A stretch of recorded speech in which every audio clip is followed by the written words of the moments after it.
अब हम अकाउंट के चैप्टर 1 में हिसाबी पद्धति के पारिभाषिक शब्द पढ़ेंगे। यहाँ पे 45-47 जैसे पारिभाषिक शब्द है, जिसमें से 20-25 अच्छी तरह अगर तुमने पढ़ लिया तो अकाउंट का तुमको आधार आ जाएगा, बेस आ जाएगा, बराबर। तो शुरुआत करते हैं हम पहले पॉइंट से। धंधा की व्यवहार। व्यवहार क्या होता है? धंधा की व्यवहार, धंधा की व्यवहार अर्थात दो या उससे अधिक व्यक्तियों के बीच धंधा के लिए वस्तु या सेवा की रोकड़ में या तो उधार, जिसे अपने सा कहते हैं, पर विनिमय यानी कि लेन देन, उसको बोलते हैं धंधा की व्यवहार अर्थात धंधा का कार्य। अब धंधा के व्यवहार का यहाँ उदाहरण दिया गया है जो समझ सकते हैं। एक होता है रोकड़ धंधा के व्यवहार, जिसमें रोकड़ में लेन देन होता है, बराबर।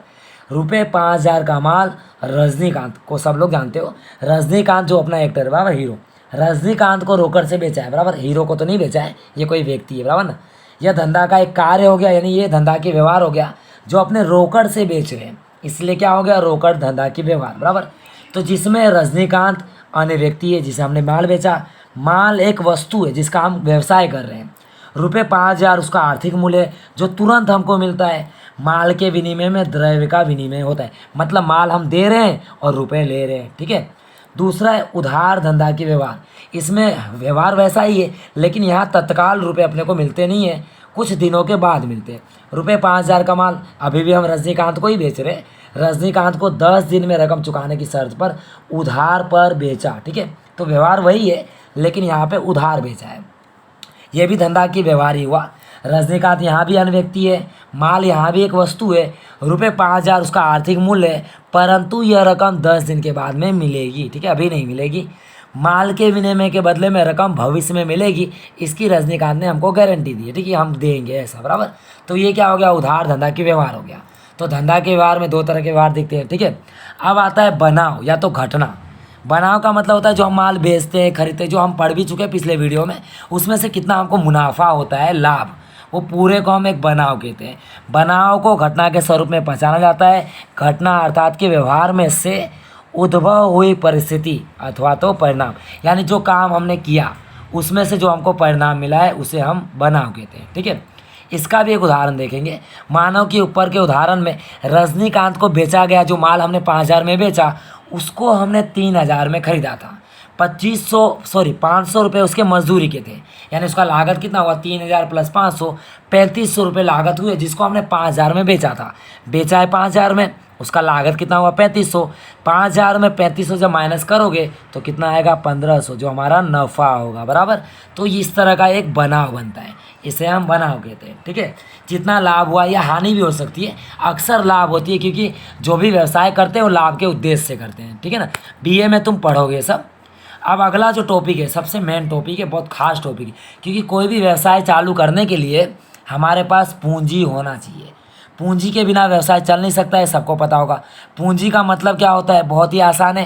धंधे में धंधा के मालिक के द्वारा जो जो लगाया जाता है, जो जो निवेश किया जाता है, उसे हम पूंजी कहते हैं। वो रोकड़ भी हो सकता है, संपत्ति भी हो सकती है। जैसे हमने 10,000 रोकड़ लगाया, माल लाया, फर्नीचर लाए, बराबर, मशीन लगाया, वो सब हमारा क्या कहलाएगा? पूंजी, ठीक है। तो किताब के अंदर देखो, पूंजी को इंग्लिश में कैपिटल कहते हैं। पूंजी की जमा शेष होती है। अकाउंट के अंदर दो तरह का शेष पाया जाता है, उधार शेष और जमा शेष। अब इसको ध्यान रखते चलना है। पूंजी क्या होती है? जमा शेष। आगे भी तुमको बता दूंगा मैं। धंधा के मालिक द्वारा धंधा प्रारंभ करने के लिए जो विनियोग या तो निवेश, दोनों एक ही चीज़ है, यानी इन्वेस्टमेंट, इंग्लिश में क्या बोलते हैं? इन्वेस्टमेंट। जो निवेश किया जाता है उसे पूंजी कहते हैं। विनियोग क्या क्या कर सकते हैं? विनियोग अर्थात धंधा में रोकड़ स्वरूप या अन्य कोई भी संपत्ति स्वरूप में किया जा सकता है। कुछ भी हम धंधे में लगा सकते हैं जिसकी धंधे में ज़रूरत हो, बराबर।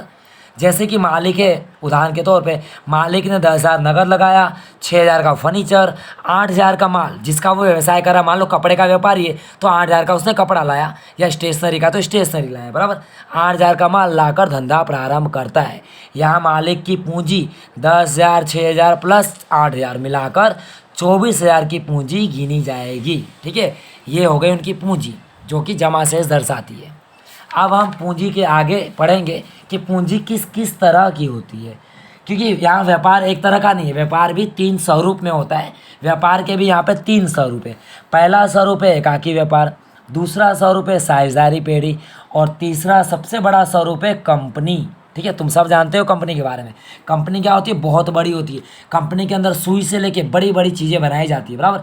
एकाकी व्यापार क्या होता है, छोटा गल्ला, छोटी दुकान, किराने की दुकान, बराबर, छोटे मोटे पान पार्लर वगैरह वगैरह, बराबर। ये सब छोटी मोटी दुकान जो होती है, जो अकेला एक मालिक करता है, उसको बोलते हैं एकाकी व्यापार।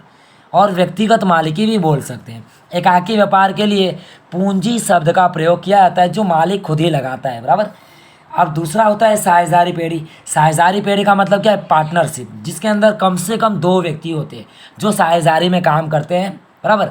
मतलब कि व्यक्तिगत जो एकाकी व्यापार है, वो छोटा व्यापार है, उसको बड़ा करने के लिए 2-4 लोग मिलकर यानी साझेदारी पेढ़ी खड़ी करते हैं, बराबर।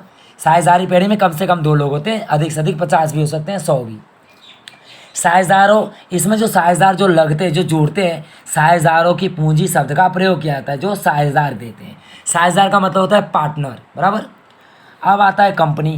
कंपनी के लिए अंश पूंजी शब्द का प्रयोग होता है, जो देश के विदेश के कोने कोने से जिसको इन्वेस्ट करना चाहते हैं, तुम भी इन्वेस्ट कर सकते हो। कंपनी के अंदर कोई एक मालिक नहीं होता है, जिसने कंपनी में शेयर खरीद लिया वो उस कंपनी का उतना मालिक बन गया, बराबर। इसको हम विस्तार से आगे पढ़ेंगे। जो अंशधारी देते हैं, अंशधारी अंश पूंजी देते हैं, यानी एकाकी व्यापार के अंदर पूंजी शब्द आता है, साझेदारी में साझेदारों की पूंजी शब्द आती है, और कंपनी के अंदर अंश पूंजी शब्द आता है। 3 तरह की पूंजी होती है, बराबर। अब पूंजी के बाद जो हम पढ़ेंगे वो है आहरण। ये तुम्हारे लिए थोड़ा नया शब्द है, ठीक है। आहरण क्या होता है, जैसे मालिक ने धंधे में पूंजी लगाया, तो मालिक धंधा तो कर ही रहा है, लेकिन घर पे कभी कभी उसको ज़रूरत पड़ सकती है पैसे की, बराबर। तो धंधे के अंदर से जो पैसा निजी उपयोग के लिए मालिक धंधे में से लेकर घर जाता है, उसे हम आहरण कहते हैं। ये ब्रैकेट में दिया है टेबल में, इससे तुम आसानी से समझ जाओगे। पहले ही एक लाइन देख लो। जब मालिक द्वारा धंधा की संपत्ति अर्थात कि रोकड़ अथवा माल की निजी हेतु के लिए उपयोग किया जाए, तब उसे आहरण के रूप में जाना जाता है। आहरण पूंजी में कमी दर्शाता है। मान लो कि हमने 1 लाख पूंजी लगाया, उसमें से 10,000 रुपये निकाल के घर ले गए, तो 10,000 तो अब कम हो जाएगा, यानी पूंजी में कमी हो जाती है। 90,000 की पूंजी बची, बराबर। तो यहाँ ये जो टेबल है, ये डब्बे, इसको देख लो। यहाँ मालिक, धंधे का मालिक धंधे को माल संपत्ति देता है, तब पूंजी बनती है।